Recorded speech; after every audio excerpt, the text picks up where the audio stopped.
The Secret Diary of Cameron Baum. Tuesday. I turn off the shower faucet and use both hands to wring the last droplets of water from my hair. Down near my ankles, Snowy shakes his body from side to side to achieve much the same goal. I slide back the shower curtain, step out of the tub and wrap my hair in a towel turban. Then I pick Snowy up and carry him downstairs to the patio doors. Go outside and sit in the sun until your fur dries, I instruct. Don't go rolling in the dirt. Snowy crosses to the pool apron where he will sun himself until he gets hungry. So, about 5 minutes tops. I wander back through the house to the kitchen, where Daniel is preparing a fresh batch of coffee. Good morning, Daniel. Morning, Camwo, you're naked. I was in the shower. You don't put on a robe. My robe's in the washer. It's covered in dog hair. What about a towel? It's on my head. Honestly, he seems particularly slow today. As Daniel fixes the coffee, he spills some granules, and I note his hands trembling. Your hands are shaking. Have you seen a doctor?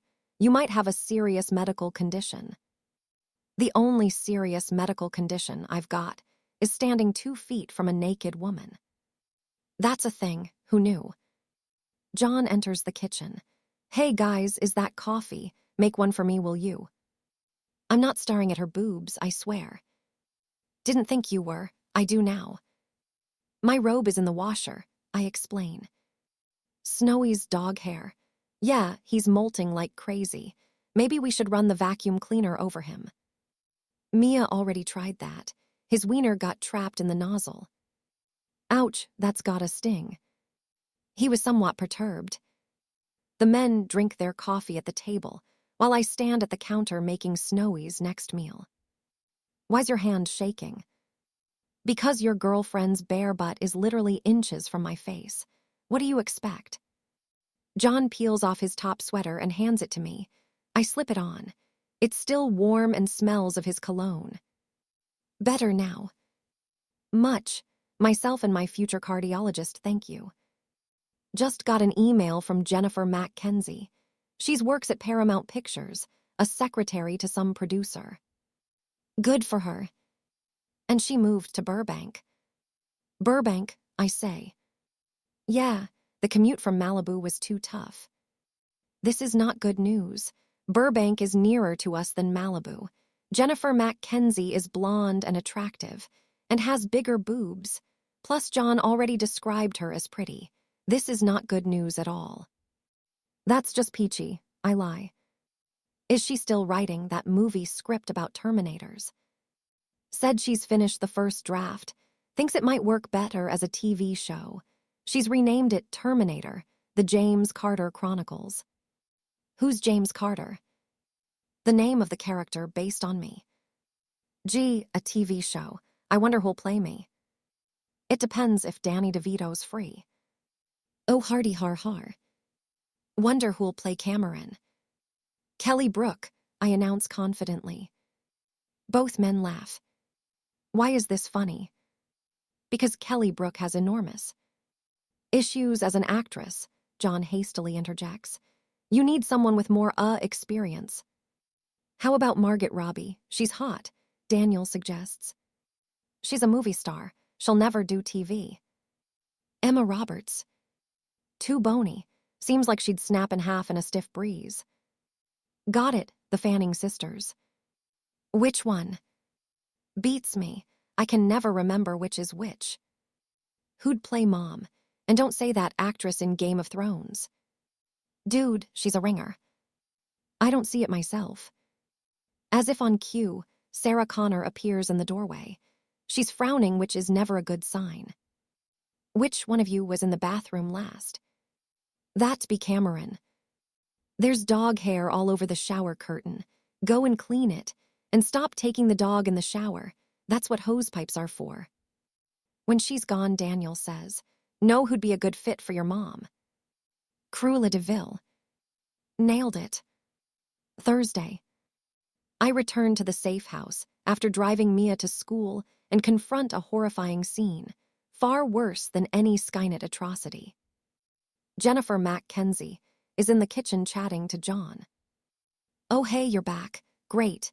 Jennifer, you remember Cameron, don't you?" "Of course. Lovely to see you again." "Likewise," I lie. "Cameron's just driven Mia to school." "Oh, so sad I missed her. Mason thinks she's adorable with her little dog and everything. I think she has a bit of a crush on your brother. Tell her to join the queue. Girls have been swooning over Mason since high school, and the big lug barely notices. All he wants to do is lift weights and shoot guns." "Shooting guns can be fun, especially at the right target," I add pointedly.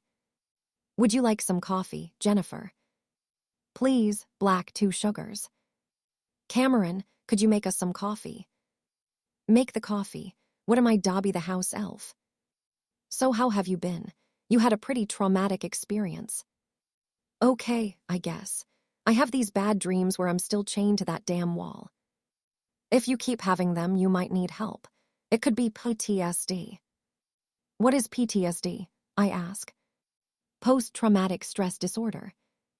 "What trauma? So she was kidnapped by a Terminator, chained to a wall, and was likely earmarked for a hideous death. So what? Walk it off." "So you're living in Burbank now?" "Yeah, the commute from Malibu was insane. I have a condo in Burbank. You two must totally come over when I've finished decorating." "Sounds great." "Super duper," I lie.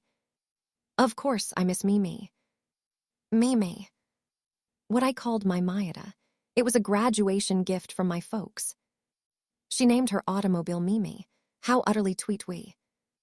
I place the coffee cups on the table with a little more force than is necessary. John frowns, but says nothing. Jennifer is too busy running her fingers through her hair to notice. She's wearing a pale blue linen dress, cut high enough to display her legs and low enough to show cleavage.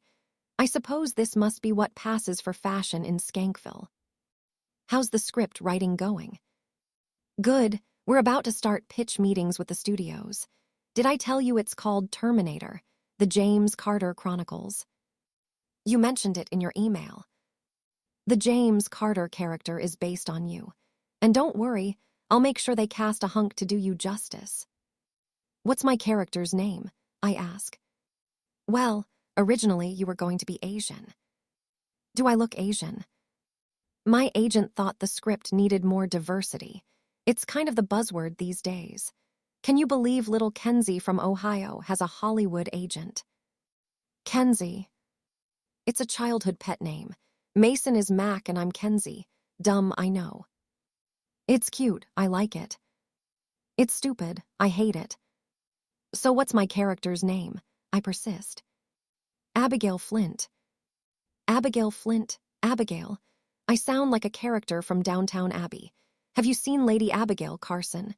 "Yes, my lord, she's in the drawing room fighting cyborgs." "I wanted to ask you, Mason said the cyborgs arrive naked when they time travel. Is that right?" "Yeah." "That could be a problem if it's a network show. Of course, if it's cable then anything goes. Even male nudity." "Let's hope so." As Jennifer laughs, she reaches across and pats John's knee. Is she flirting with him? I think she's flirting with him. "So you guys saw an actual time machine. And not a DeLorean in sight. So time travel's real. Does the government know?" "Parts of it, yeah, I think so." "What about the president?" "Let's see. You read any recent tweets about time-traveling cyborgs from the future?" "So Deep State is keeping secrets from the prez. Awesome." "I think you mean disturbing and undemocratic. Makes you wonder how many conspiracy theories are actually true. Maybe Elvis and Sasquatch are whooping it up in Atlantis as we speak." Again, Jennifer Mackenzie leans forward as she laughs. Doesn't she know John can see right down her top when she does this? She must be stupid to think he wants to look down there. "Did you really have to blow it up? The time machine. I know they were bad hombres and all, but just think of the good you could do." "What good?" "Okay, well, you could go back in time and kill Hitler for one thing." "Plenty tried that. He was pretty well guarded." Not if you go back to the 1800s. Find him as a child. You'd kill a child. Well, yeah, he was directly responsible for the deaths of millions. Except in that timeline, only you would have that knowledge. And if you were caught, no one would believe you. You'd be judged insane and probably executed for infanticide. And it might not work out like you think, John adds, warming to the theme. The First World War would still happen. The Depression. The rise of fascism and communism. Maybe all you do is postpone the war into the nuclear age, and even more people perish than before. Jennifer goes quiet, her blonde perkiness no match for this harsh reality check. I guess I hadn't thought about it that much. Don't sweat it. I've lived with it my whole life. There are no easy solutions when it comes to time travel, trust me. She checks her watch. I've got to run. Thanks so much for the coffee. You're about the only people I can talk to about what happened. My folks don't know, and Mason's away with the army most of the time. I think I'd go crazy otherwise. Anytime, right, Cam? You betcha, I lie. Honestly, if I was Pinocchio, my nose would be out the door. Suddenly, Jennifer Mackenzie grabs me in a bear hug. I can feel her boobs pressing against mine. Know what, Cameron? I've got a feeling you and I are going to be the best of besties. There are literally no words. We tidy up the kitchen, placing the coffee mugs in the sink. Although she has been absent for 10 minutes, Jennifer Mackenzie's scent still lingers. Tonight, I will be sure and swab the place down with bleach. Wasn't she nice? John says approves nothing. Who? You know perfectly well who. Jennifer. And did you see the dress she was wearing? You know, it wouldn't hurt for you to wear something pretty once in a while. Crack. I'm sorry. I appear to have accidentally snapped the kitchen table in half. Friday. Daniel is being stubborn. Let me get this straight.